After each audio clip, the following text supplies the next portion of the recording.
Hello, this is Joseph Triolo. I'm the radiologist at Community Medical Center and at Monmouth Medical Southern Campus.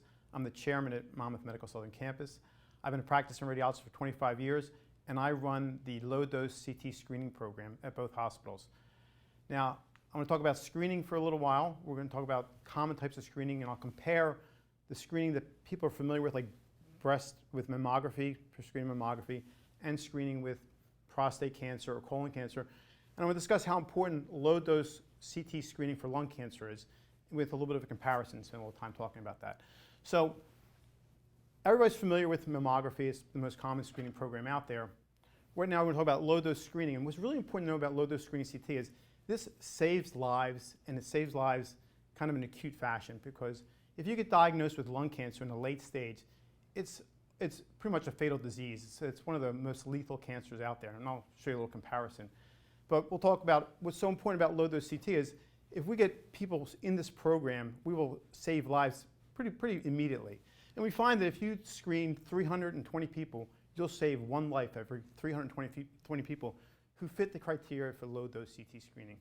So lung cancer is a very lethal cancer. The most common cancers people are familiar with are breast cancer, colon cancer, prostate cancer. And if you combine those three, then prostate, breast, and colon, still more people die from lung cancer every year than from those three cancers combined. So every year we see probably in the range of 150 to 130 people dying from lung cancer every year. That number has come down year after year. And we can see the male and female differentiation between lung cancer. It used to be tremendously high in males. It's come down significantly in males. We've seen over the past 20 years, 30 years, that it's gone down about 15% in males. And in females, we're making significant strides. And it all has to do with less smoking and smoking cessation, which we'll touch on later. So to give you an idea how lethal lung cancer is, if you take all comers with cancer, with lung cancer, if you get diagnosed with lung cancer, about 18% will live 5 years, all comers, versus breast cancer where it's 90 or prostate cancer where it's 99. So it's very important to pick up lung cancer early on, and this way it can be curable.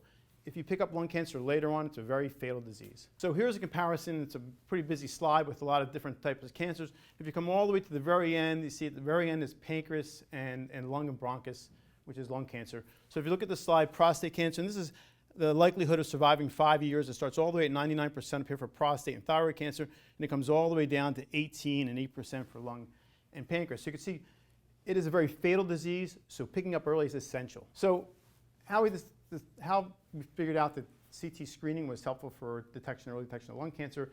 There's a study came out in 2000 in New England Journal of Medicine where they looked at 53,000 patients in 33 institutions, and they looked at how long people lived when they were screened with CT for lung cancer, how long they lived when they were entered in the screening program. And we'll go into criteria of how you fit into the program or how you fit in the criteria. But they found that there was a significant reduction in mortality of about 20% who people got low-dose screening CT to screen for lung cancer. And when they compared it to another way to look at the lungs, such as chest x-ray, they found no impact on chest x-ray and survival. So if you got chest x-rays to screen for lung cancer, it didn't help you at all. They found if you lose CT, you had about a 20% reduction in mortality. So I like to show some pictures on how I can explain this to the general population. Here's an example of a chest x-ray, and I call it a quiz. See if you can find where the lung nodule is, and if most people look at that, they'll never see the lung nodule. But if we go to CT, you can see this is the lung nodule. It's hiding underneath the diaphragm over there. It's actually hiding behind the liver. And this is how apparent a nodule can be on CT versus a chest x-ray, which is all the way on the left-hand side. The screen here becomes much more apparent, much easier to pick up. And that is why CT is so useful, because it can find nodules in lots of different places. To have a successful lung program requires a lot of parts, a lot of moving pieces here. Number one, patients have to know if they're eligible for CT screening. They need to know what criteria they fit into, whether they can get reimbursed for the CT screening. They can be educated on why they're coming into the program, and really how we can educate them on how smoking, in particular smoking cessation, will help improve their life and get them out of this program or out of this high risk of cancer. We also need to inform patients on the report. They're going to get a report back. They need to be aware of what's in that report, not to be too scared, to understand what they should see in that report when it comes out. So really eligibility, educating the patient, and what they should be aware of, the three things we really want to stress. When we have a program, probably a critical person in this program is what we call a navigator. This is somebody who's going to navigate between the patient and your doctors, because you're going to have a doctor who orders a study, such as maybe a nurse practitioner or a primary care doctor or a pulmonologist. They're going to order a study, then they're going to get a report from the radiologist. So now we have a couple doctors and layers here. So having a navigator help the patient communicate between the radiologist and between the ordering physician, and if further studies need to be done, such as a surgeon, a navigator can help that patient through all these different steps and coordinate all the doctors. And if you have a navigator who just focuses on this area of screening, it can be very helpful to the patient, make it very less confusing and much less anxiety provoking. Okay, next slide, please. So who fits the criteria? So the patient needs to know who can get this study done. Number one, so this is the guidelines from the CMS, Center of Medicare and Medicare Services. And the criteria are, number one, your age, based on age. Patients between the age of 55 and 77 are as one of the criteria. The second criteria that we have is how much they smoke. And we base a 30-pack year history. So that would be equivalent to having smoked 1 pack of cigarettes for 30 years, or 2 packs for 15 years, or 1 pack or 3 packs a day for 10 years. So we have a 30-pack year history. So we want to see if they smoked a pack of cigarettes and how much of a time span for 30 years. Let's say. So again, 1 pack a day for 30 years or 2 packs a day for 15 years would get you into that criteria. And then the patient has to be a recent smoker. If they've quit within the past 15 years, they're eligible. If they've stopped smoking greater than 15 years, they're not eligible for the program. So when we talk about screening, we'll talk about patients. These are asymptomatic patients. These are not patients who have symptoms, maybe an atypical cough, coughing up blood. These are completely asymptomatic patients who fit in the age category between 55 and 77, who have a 30-pack year history, and who have been smoking within the past 15 years. Okay. Also part of this criteria is which is actually what CMS is really striving for, and all the physicians are striving for, is that they get an order from their physician and they've had a discussion with the physician about the screening program. And in that discussion should really focus on what we call shared decision making, understanding what the study is going to be done, how you're going to manage yourself if you find something, and having you get out of the program by saying we need to stop smoking. Really educating the patient on the cessation of smoking is the real goal here to prevent patients from fitting the criteria and ultimately having lung cancer. So here's a picture of an X-ray of somebody smoking. You can see the smoke. You really don't see that on an X-ray. But so education of the patient when they come in for their study. Number one, they found 81% of lung cancer deaths are caused by smoking. So by and large, the majority of lung cancer is caused by smoking. There are some other factors, secondhand smoke, radon, some other rare causes, but again, smoking is the leading cause of lung cancer. And again, lung cancer is the most fatal cancer. Okay, and then we look at, let me say, patients should know also that when they come in for the study, that we're probably going to find something. These people have been smoking for a long period of time. There is some damage to the lung. Almost certainly we're going to find something that's abnormal. This is where the navigator will help the patient, because they'll say, well, we see a lot of this, and don't get too upset, and settle down the patient for their anxiety, because almost certainly you're going to find something on the CT scan. Probably 1/3 of patients will have something we find that's abnormal, and we'll get into the report in a little bit here. Okay. Also, of that, the patient should understand in the shared decision making. They should understand that if we find something, we're going to probably want to do a procedure if we find something, and they should be aware that when they enter the program, you don't want people in this program if they don't want to complete the program, stay in the screening program. And if they're not going to do any follow-up on what we recommend, whether it's a PET scan, a fancier study, or whether we recommend them see a surgeon. So just quickly, we do call this low-dose screening CT. So there is a minimum amount of radiation in this type of study. This is different than your regular CT scan of the chest, which people are very familiar with, I'm sure. You've had a CT scan, and to give you an idea, the doses I have on the right-hand side of the screen. The low-dose CT is about 1/4 of the amount of radiation you get from a regular CT scan of the chest. It's a little bit less than the average background radiation you get during the course of a year, so there's not much radiation. The technology is great behind these machines, and there's very minimal radiation, so the side effects are zero. And when you go in for the CT, it's a very easy study. It's a quick breath hold.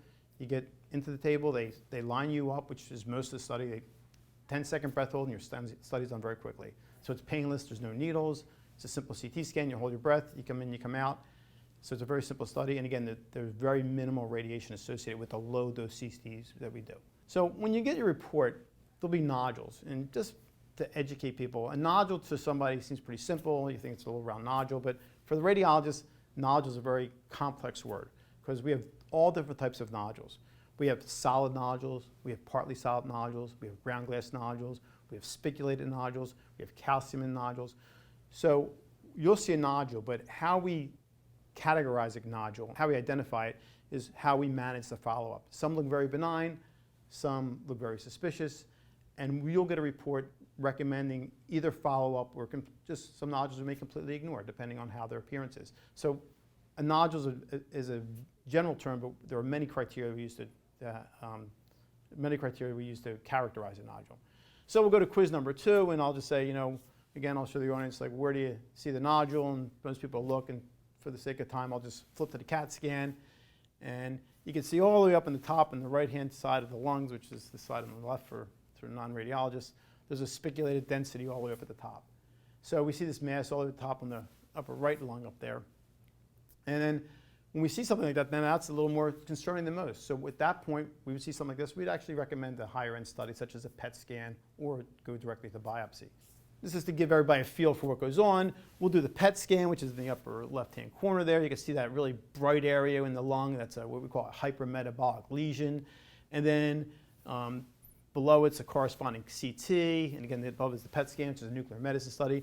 And then on the left-hand side, this is how we would do a biopsy of such a lesion. And you can see on the right-hand side, we've placed a needle under CAT scan guidance into the lesion. So great advances we've made is we can very safely biopsy multiple different types of lesions in the CAT scan department, in the radiology department using CAT scan. So it's a safe way of when you find something to go further in the evaluation of it.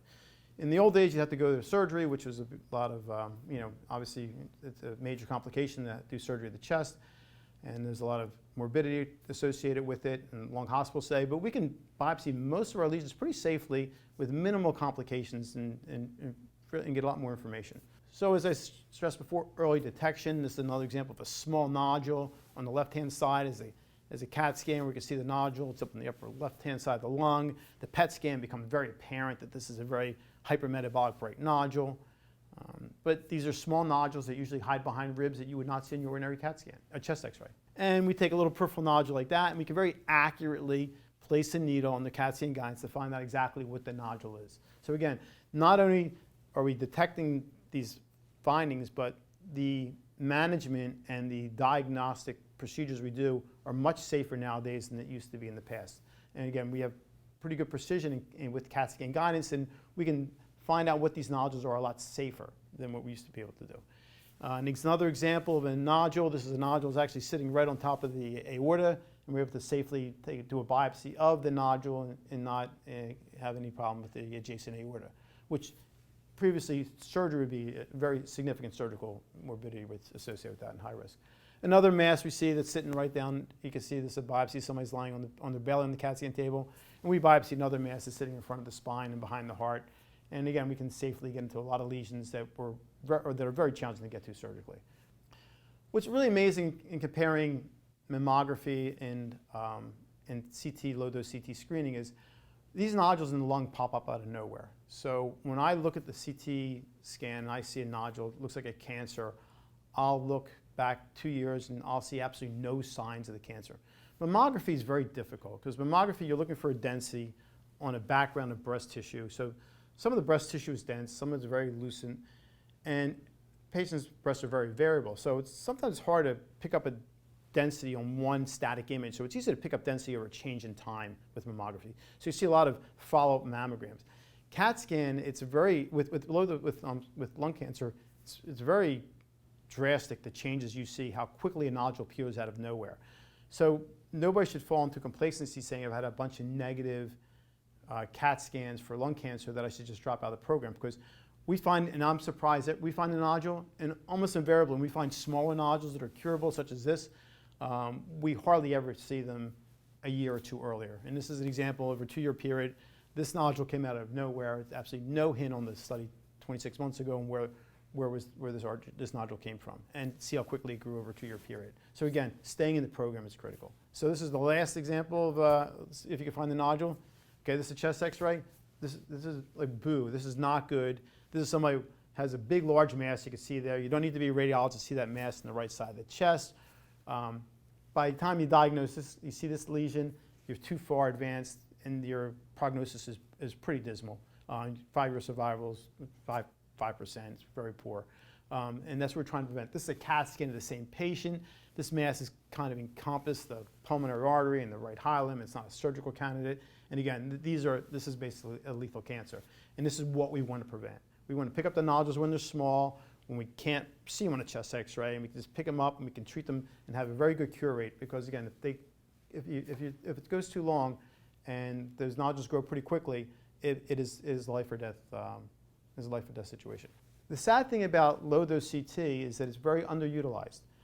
Mammography is, people are very aware of mammography, colon screening with colonoscopy, prostate PSAs and digital rectal exams. People are very familiar with those screenings. Not everybody is very familiar with low-dose CT screening. And it's something, hopefully this program will educate people, because it is going to drastically improve many people's lives, because there's so many people who fit the criteria of high-risk smokers who are asymptomatic, and if you wait too long and don't get diagnosed with that and don't have those lung cancers picked up early, it is virtually a universally fatal disease. It is a very poor prognosis in late stages. So lung cancer, it's the most common cancer to kill people. By and large, again, more people die from lung cancer than number 2, 3, and 4 cancers combined. And it's very important to pick it up early, because it's such a very fatal disease if it's picked up in its late stages. So low-dose CT screening is an underutilized screening procedure. It really needs to be more prevalent in our society.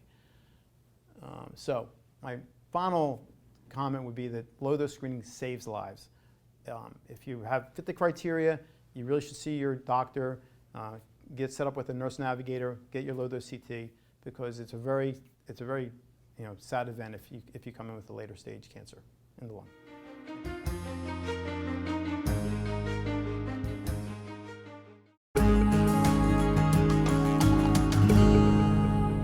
RWJBarnabas Health. Let's be healthy together.